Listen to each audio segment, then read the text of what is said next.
சப்பாத்தி பண்ண ஒரு பவுலில் 2 கப் மாவு எடுத்துக்கோங்க.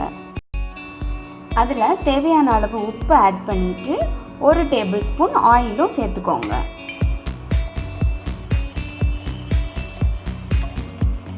இப்போ மாவையும் நம்ம சேர்த்துருக்க சால்ட்டையும் எண்ணெயையும் ஒன்றா சேர்த்து பிசைஞ்சிக்கலாம். இப்போது வெது வெதுப்பான தண்ணியை ஆட் பண்ணி மாவை பிசைய ஆரம்பிச்சிடலாம்.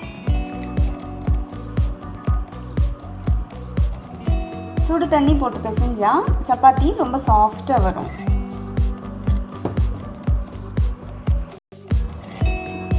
தேவைக்கேற்ப கொஞ்சம் கொஞ்சமாக தண்ணி ஆட் பண்ணி மாவு பிசைஞ்சுக்கோங்க.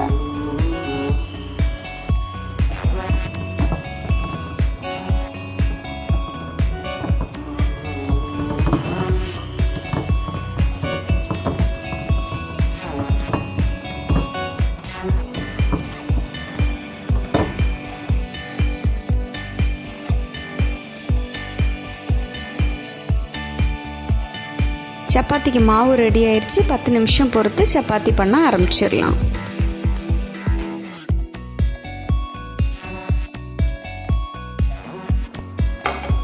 பாருங்கள் நம்மளோட மாவு எவ்வளோ சாஃப்டாக இருக்குதுன்னு. இப்போ இந்த மாவை வந்து சின்ன சின்ன உருண்டைங்களை மாற்றிடலாம். இப்போது சப்பாத்தி பண்ண ஆரம்பிச்சிடலாம்.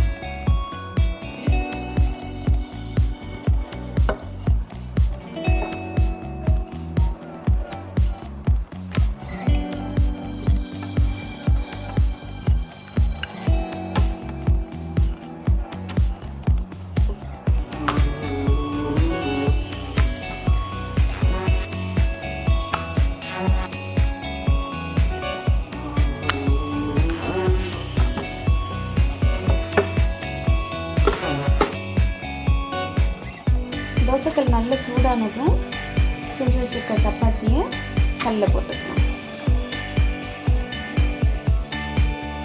ஃப்ளேம் வந்து மீடியமை விட கொஞ்சம் அதிகமாகவும் ஹையை விட கொஞ்சம் கம்மியாகவும் வச்சுக்கோங்க.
சாஃப்டான சப்பாத்தி ரெடி ஆயிடுச்சு. நீங்களும் பண்ணி பாருங்கள். உங்களுக்கு பிடிச்சிருந்தா பிங்கு சமையலை சப்ஸ்கிரைப் பண்ணுங்கள்.